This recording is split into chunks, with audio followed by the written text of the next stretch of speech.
L'Assemblée va à présent entendre une allocution de son Excellence Lamine Zein Ali Mahaman, Premier ministre du gouvernement de transition et ministre de l'économie et des finances de la République du Niger.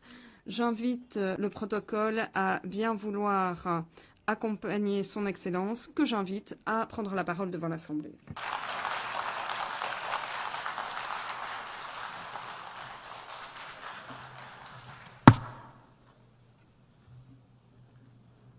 Bismillahirrahmanirrahim. Wa sallallahu ala nabiyil karim.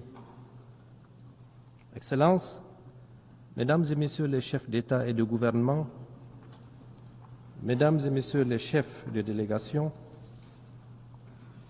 Madame la Présidente, Mesdames et Messieurs, j'ai l'insigne honneur de vous délivrer au nom du peuple nigérien souverain les salutations et le message de son Excellence le général d'armée Abdrahman Chani, président de la République du Niger, chef de l'État. Permettez-moi tout d'abord de vous adresser, Madame la Présidente, mes sincères félicitations pour votre élection à la présidence de cette 80e session de l'Assemblée générale des Nations unies. Le Niger vous assure de son plein soutien dans l'accomplissement de votre mission. Je tiens également à saluer l'engagement et le leadership de votre prédécesseur dans la conduite de la 79e session. Madame la Présidente, Messieurs, avant de rentrer dans le vif du sujet, je voudrais dire que le Niger soutient le discours prononcé au nom de la Confédération des États du Sahel à cette même tribune par mon frère et ami, son Excellence Abdoulaye Maïga, Premier ministre du Mali, hier, le 26 septembre 2025.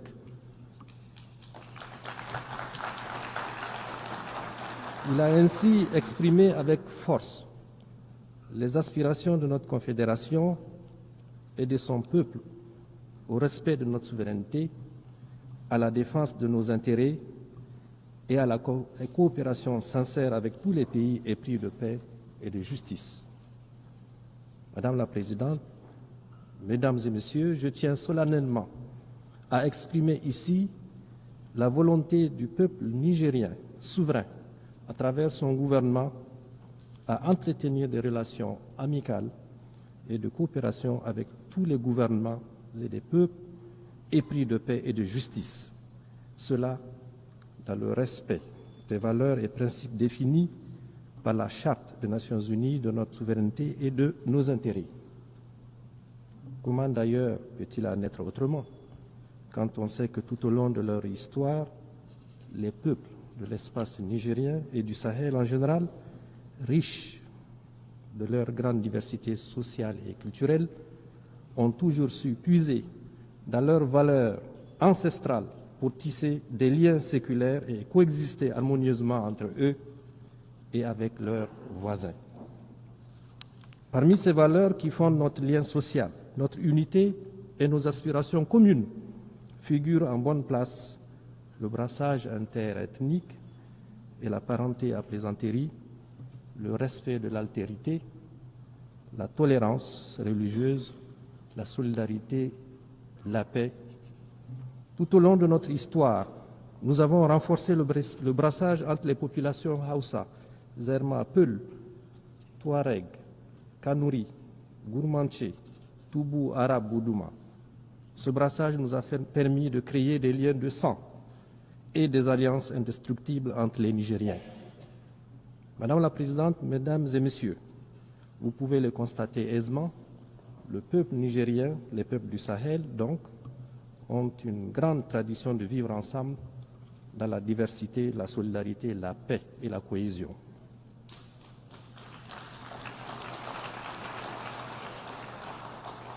Dans les vastes étendues du Sahel, au climat souvent aride, nos peuples ont très vite compris la nécessité de s'organiser, de créer des liens, de coopérer les uns avec les autres pour vivre en paix et en sécurité dans leur espace partagé.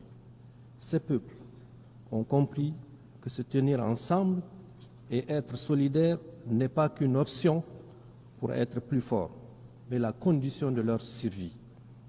C'est pour cette raison précisément, que nous soutenons naturellement toute initiative allant dans le sens de la coopération et de la solidarité internationale pour atteindre nos objectifs communs de paix, de développement et de bien-être pour tous.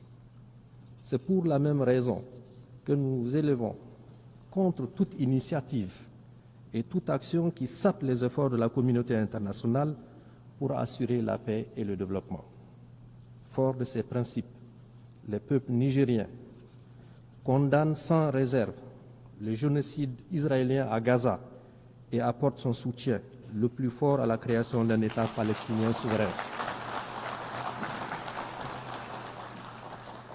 De même que le Niger condamne avec fermeté les agressions israéliennes contre l'Iran et le Qatar et s'insurge contre la banalisation de la violence en République démocratique du Congo, au Soudan et au Sahel, dans l'indifférence totale de la collectivité internationale, voire la complicité de certaines puissances étrangères au continent africain.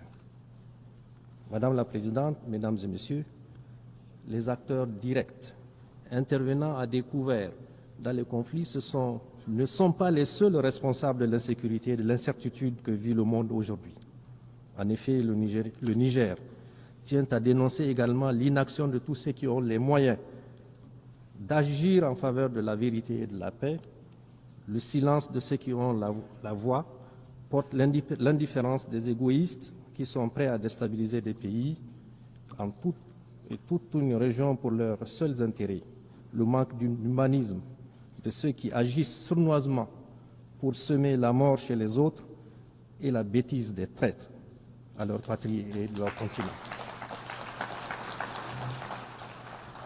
Madame la Présidente, Mesdames et Messieurs, inaction, indifférence et silence complices d'une part et d'autre part, actions sournoises et subversives de déstabilisation, campagnes violentes de désinformation et guerre informationnelle.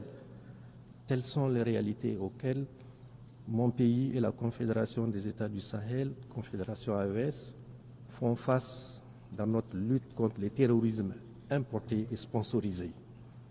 Le Niger en particulier vit depuis le 26 juillet 2023, date à partir de laquelle le peuple nigérien souverain a décidé de prendre son destin en main. Il faut en effet bien connaître la complexité du drame qui se vit au Sahel, ses enjeux, ses tenants et ses aboutissants, pour comprendre non seulement le jeu des différents acteurs, mais également la détermination de nos peuples et de leur gouvernement à se battre victorieusement pour relever le défi, quel que soit le sacrifice à consentir et le temps que cela prendra. Ceux qui nous attaquent, ils le font pour leurs intérêts. Nous nous défendons pour notre survie et nous défendrons notre territoire et notre peuple. Madame la Présidente, Mesdames et Messieurs, le narratif habituel voudrait que l'on explique la situation au Sahel par la chute du régime du colonel Kadhafi en 2011 et l'effondrement de l'État libyen qui a occasionné le déferlement des groupes armés et le déversement de quantités importantes d'armes dans notre région. D'autres encore évoquent la victoire du peuple algérien sur le terrorisme des années 1990-2000 qui a eu pour conséquence de déplacer le conflit au Sahel par le truchement d'éléments terroristes ayant trouvé refuge dans le Sahel et une partie du Sahara. À cela, il faut ajouter le fait indiscutable qu'au fur et à mesure que les armées des puissances occidentales s'installent dans les pays du Sahel, notamment au Mali, au Niger et au Burkina, pour prétendument les aider à y faire face, l'on a assisté à une extension et à une densification tout aussi progressive du phénomène terroriste dans la région. La corrélation est évidente. Enfin, il est tout aussi admis comme une vérité indiscutable que non seulement les vrais et principaux chefs terroristes ne sont pas originaires de notre espace sahélien, mais également ils disposent de moyens logistiques importants, des modes opératoires particuliers et fomentent d'une violence aveugle et une nuit qui sont totalement étrangers à notre espace géographique et culturel. En effet, nos pays ont certes connu dans leur histoire et dans un passé encore récent des guerres, au nom de la religion et des épisodes de rébellion, mais n'ont jamais connu une violence meurtrière gratuite et sans discernement de l'ampleur de celle que nous connaissons aujourd'hui. Pour toutes ces raisons, vous conviendrez qu'il s'agit bien d'un terrorisme importé et à dessein. Madame la Présidente, Mesdames et Messieurs, il s'agit également d'un terrorisme sponsorisé. Il se pose en effet véritablement la question du financement des terroristes, ainsi que la destination de toutes les ressources qu'ils capturent depuis plus d'une décennie. En effet, comment comprendre que des terroristes puissent soutenir dans la durée un tel effort de guerre? En outre, il faut relever l'heureuse coïncidence qui voudrait que la localité de Kidal, au Mali, lieu de repli des terroristes et autres trafiquants, soit libérée par l'armée malienne dans le dernier trimestre de l'année 2023, en même temps que l'armée française quittait le Niger. Du reste, le gouvernement du Niger, à l'instar du gouvernement du Mali et du Burkina, a régulièrement porté à la connaissance de l'opinion internationale des éléments de preuve de l'implication de plusieurs puissances étrangères dans la déstabilisation des pays de l'AES à travers les soutiens qu'ils apportent aux terroristes. Madame la Présidente, Mesdames et Messieurs, du haut de cette tribune, je tiens à dénoncer le soutien assumé et revendiqué par la France au terrorisme au Sahel et au Niger en particulier.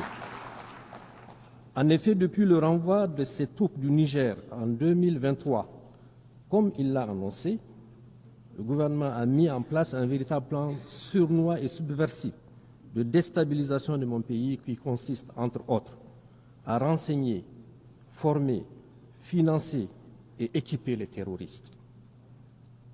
À des tentatives malheureuses pour créer les conditions d'un conflit interethnique au Niger et au Sahel, en une campagne de désinformation et intoxication pour discréditer mon pays, ses institutions, ses responsables politiques et son armée, en entretenant et en alimentant une tension politique permanente entre mon pays et certains de ses voisins.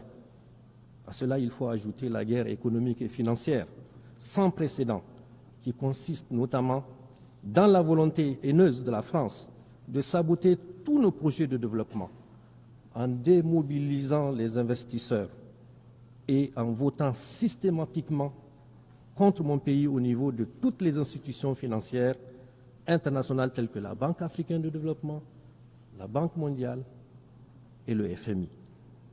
Madame la Présidente, Mesdames et Messieurs, ce qui se passe aujourd'hui dans notre région du Sahel et au Niger en particulier est la résultante de plusieurs facteurs. D'abord, un passif colonial non encore soldé. Il faut le solder, ce passif. Les Nigériens n'ont jamais oublié la violence particulièrement inouïe qui a caractérisé l'occupation coloniale.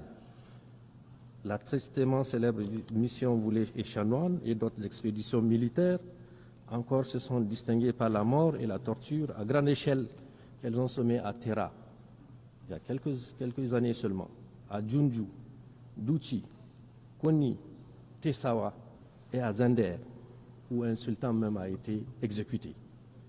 Madame la Présidente, Mesdames et Messieurs, du haut de cette auguste tribune, mon pays, le Niger, s'adresse à la conscience du monde pour montrer du doigt cette force hostile qui, depuis le XIXe siècle, ne désarme pas et mène encore de nos jours une guerre totale contre mon pays, comme en témoigne l'assassinat le 27 novembre 2021 à Terra des jeunes manifestants par l'armée française et la menace d'intervention militaire de la CEDEAO instrumentalisée par la France. Il faut appeler les choses par leur nom.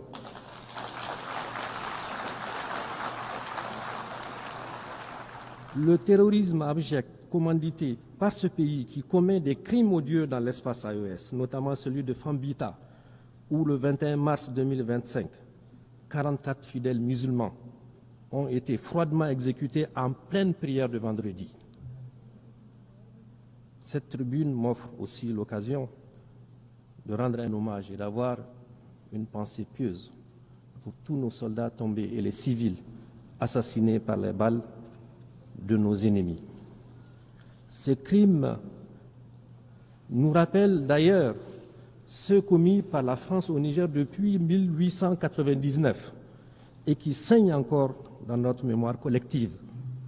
Au nom du droit de l'homme, je parle des victimes innocentes de la mission Afrique centrale, je parle des villes et des villages pillés et incendiés, je parle des carnages de Junju et de Lougou, je parle des villes martyrs de Kouram Kalgo, où la population a été entièrement exterminée, de Birnukoni, où plus de 7000 morts ont été jetés dans des fosses communes. Je parle au nom des femmes enceintes, éventrées, et des fœtus jetés en pâture aux charognards. Je parle au nom des femmes violées et des fillettes pendues. Je parle au nom des hommes fusillés et des résistants décapités. Au nom de mon pays, le Niger, je demande solennellement à la France de savoir, de faire devoir de mémoire, de faire devoir de mémoire et de reconnaître ses crimes, de reconnaître ses crimes, de reconnaître ses crimes. À ce sujet d'ailleurs, le général Tchiani a mis en place une commission d'experts, d'universitaires et de scientifiques pour étudier cette période sombre de notre histoire et écrire l'histoire véritable de notre pays afin de rétablir les faits, de rétablir la vérité, nous réapproprier notre histoire et de donner à notre grand peuple toute sa dignité. Ensuite, le pillage de nos ressources au détriment des Nigériens et de l'environnement. En effet, un demi-siècle d'exploitation, l'uranium n'a apporté aux Nigériens que misère, pollution, rébellion, corruption, désolation et aux Français, prospérité et puissance. Vous allez à Arlit aujourd'hui, toutes les nappes phréatiques sont contaminées. C'est inacceptable. Aussi, depuis l'avènement du Conseil national pour la sauvegarde de la patrie et la décision du gouvernement du Niger d'exercer sa souveraineté sur ses ressources, ce gouvernement, en désarroi, cherche à nous entraîner dans des procès interminables pour arrêter l'exploitation et la vente de notre minerai. Madame la Présidente, Mesdames et Messieurs, j'aimerais cependant dire avec force que loin de briser notre élan, l'adversité à laquelle nous faisons face a renforcé notre conviction, notre détermination à combattre jusqu'à la victoire finale, Inch'Allah, les terroristes et leurs sponsors.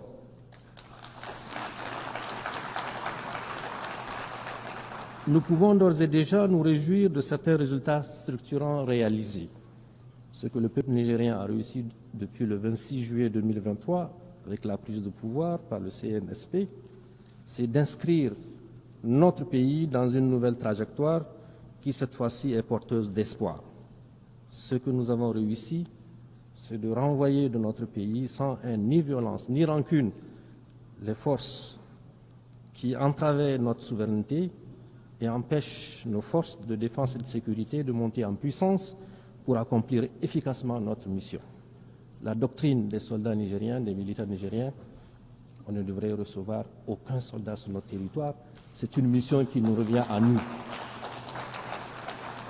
Ce que nous avons réussi, c'est de dénoncer tous les contrats, textes législatifs, traités et conventions injustes qui ne vont pas dans le sens de l'intérêt de notre peuple et de notre pays.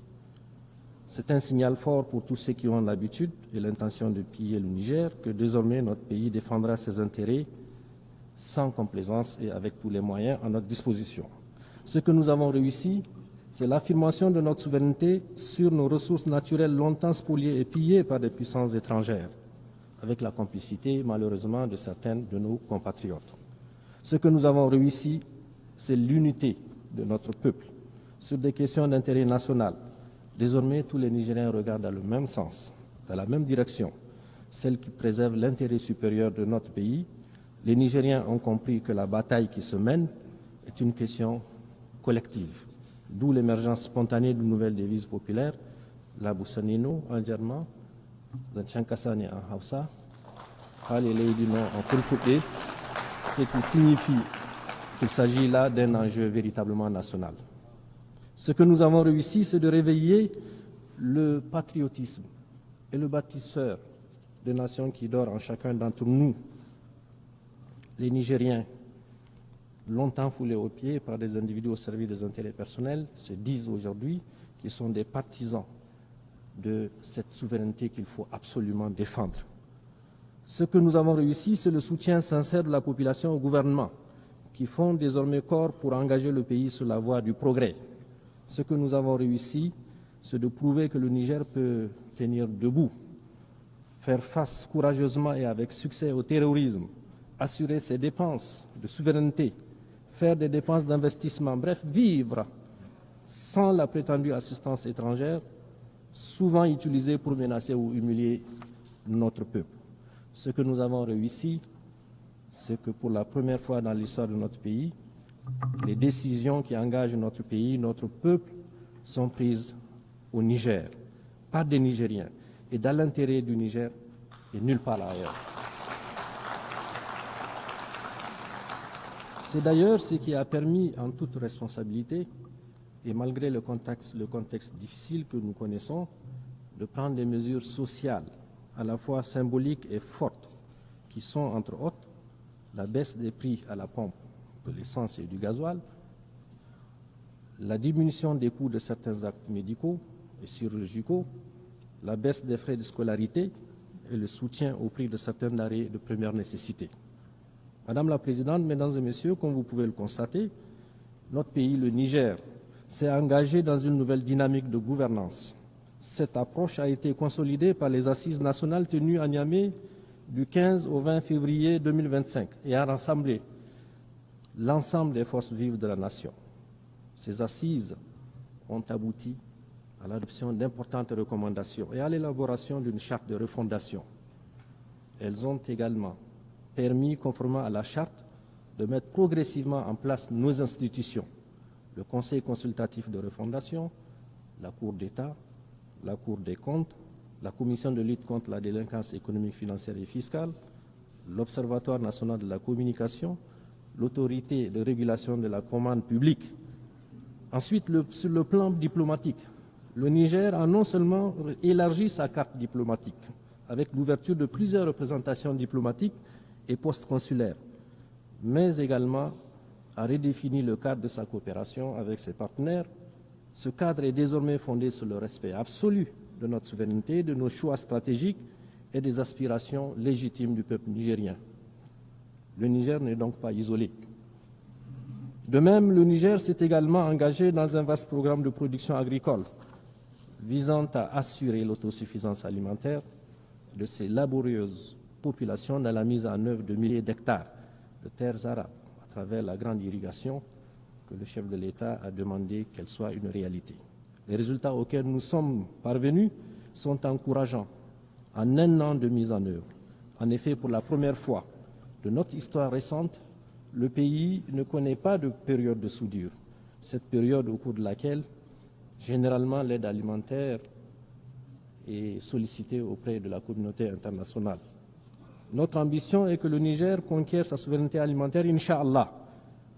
Nous ne demanderons plus d'aide alimentaire pour nourrir nos populations.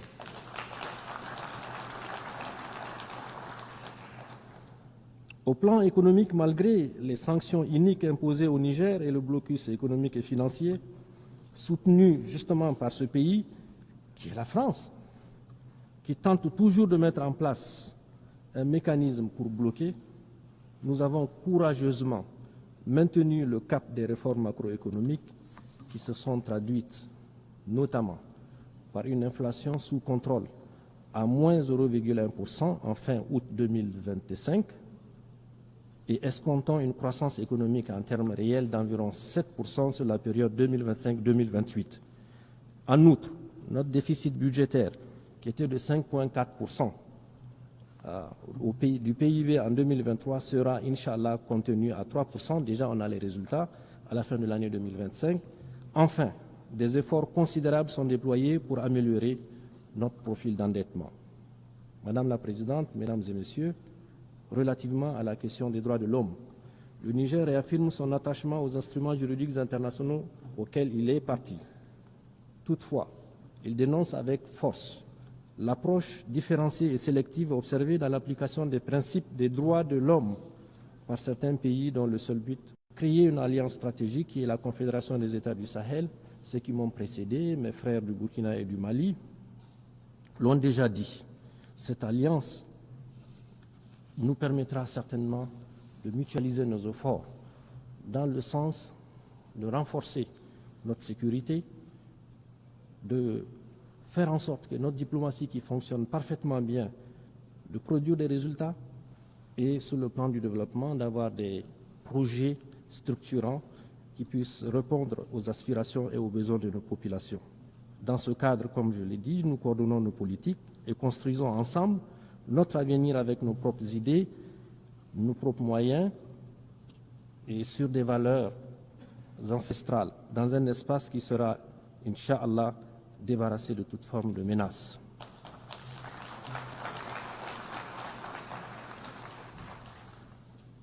Pour conclure mon propos, je dirais que le Niger, terre millénaire aux confins du Sahara, fait face, de par son histoire et de sa géographie, à des adversités multiples.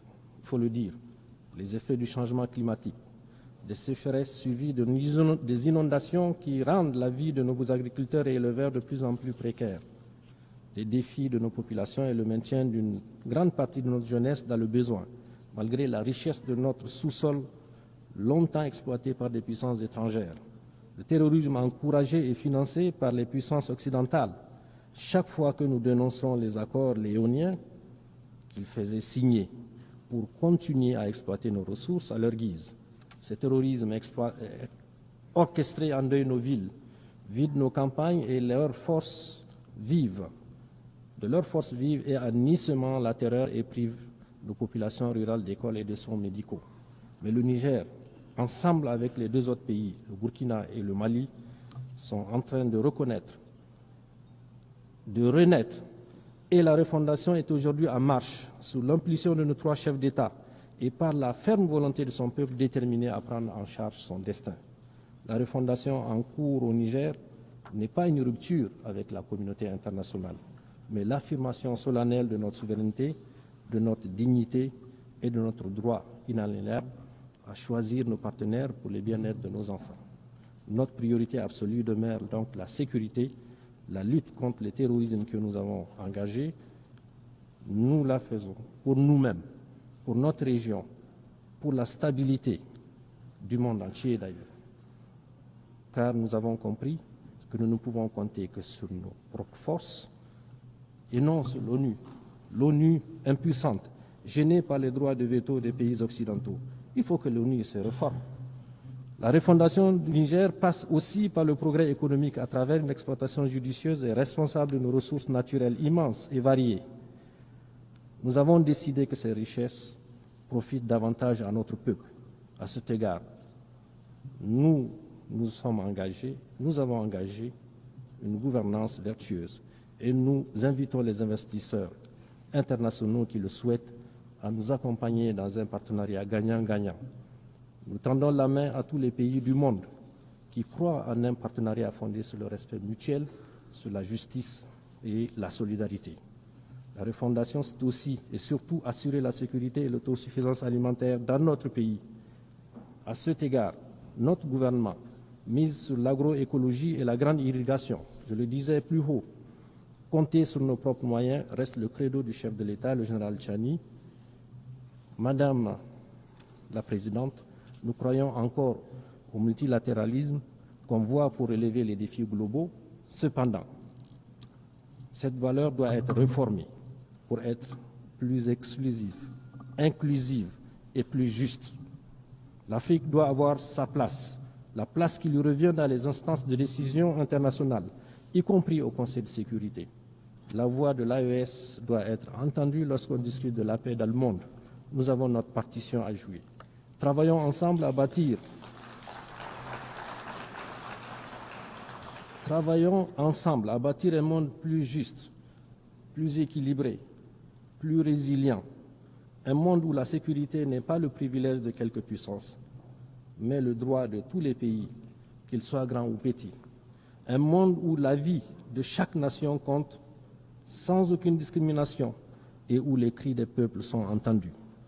Mesdames et Messieurs, je vous remercie au nom de mon pays, le Niger et de l'AES.